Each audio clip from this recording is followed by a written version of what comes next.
Bonjour tout le monde, j'espère que vous allez bien. Aujourd'hui, j'aimerais vous parler de l'importance de refaire confiance aux autres après une relation toxique. Alors forcément, quand on a vécu une relation toxique, on en ressort, si je puis dire, en mille morceaux.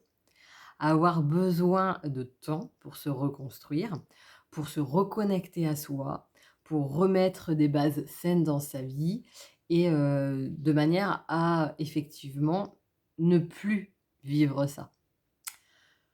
Donc effectivement, c'est peut être une bonne chose de ne pas immédiatement se relancer dans une autre relation. Parce que sinon, c'est effectivement, compliqué de se retrouver quand on est directement à devoir gérer quelque chose avec l'autre.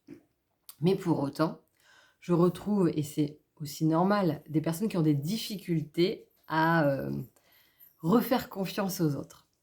Donc forcément, quand on est à ce point-là meurtri, on a besoin de temps pour soi, on a besoin parfois de s'isoler pour, en fait, panser ses blessures. On a besoin de temps et d'énergie pour se reconstruire. Donc tout ça, c'est normal et légitime.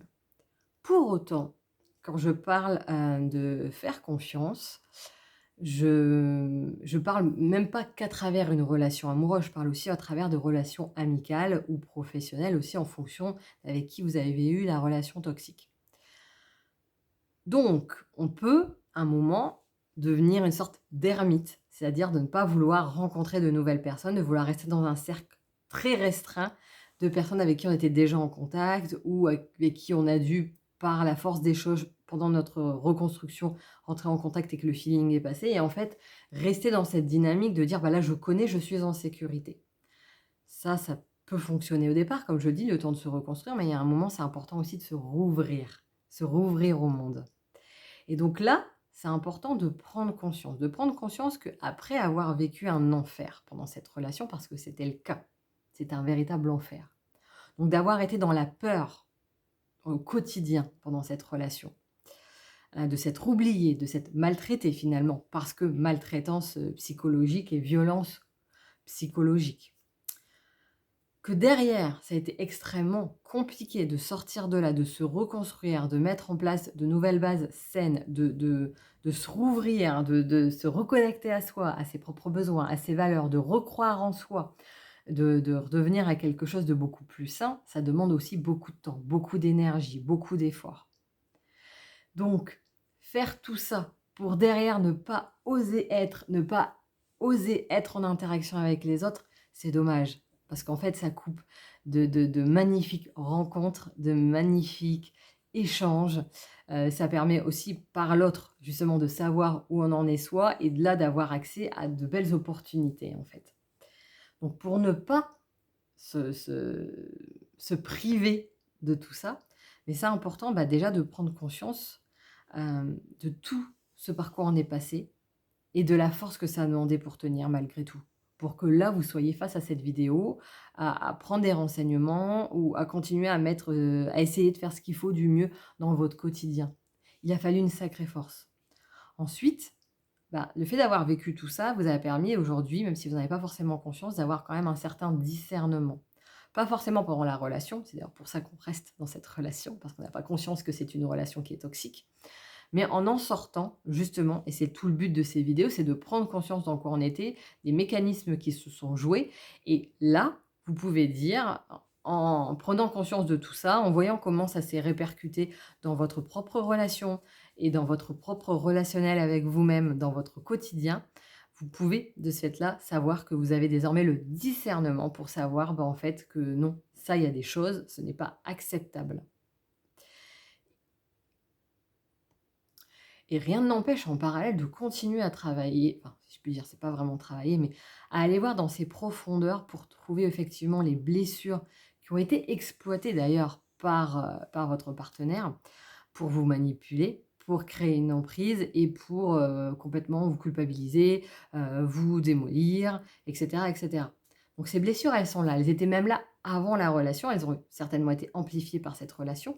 C'est bien aussi de faire justement une démarche pour guérir ça, afin de ne pas retomber dans une dépendance vis-à-vis de l'autre, pour que ce soit l'autre qui guérisse, ses propres blessures, pour que ce soit l'autre qui apporte ce qu'on ne se donne pas à soi et qu'effectivement, on arrive à avoir une relation saine.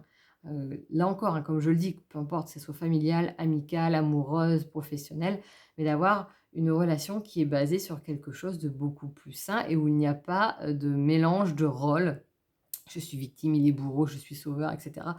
Quelque chose de beaucoup plus, juste, si je puis dire, parce que basé non pas sur une dynamique de dominance de l'autre, mais de simplement d'être.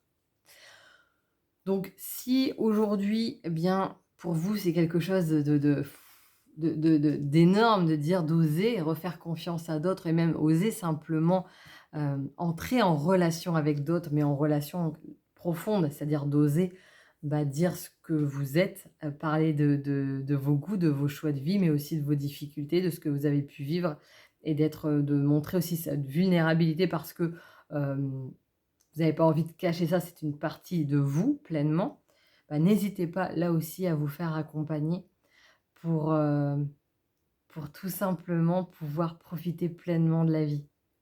Là, c'est bon. Ça a été suffisamment dur la période que vous avez vécue.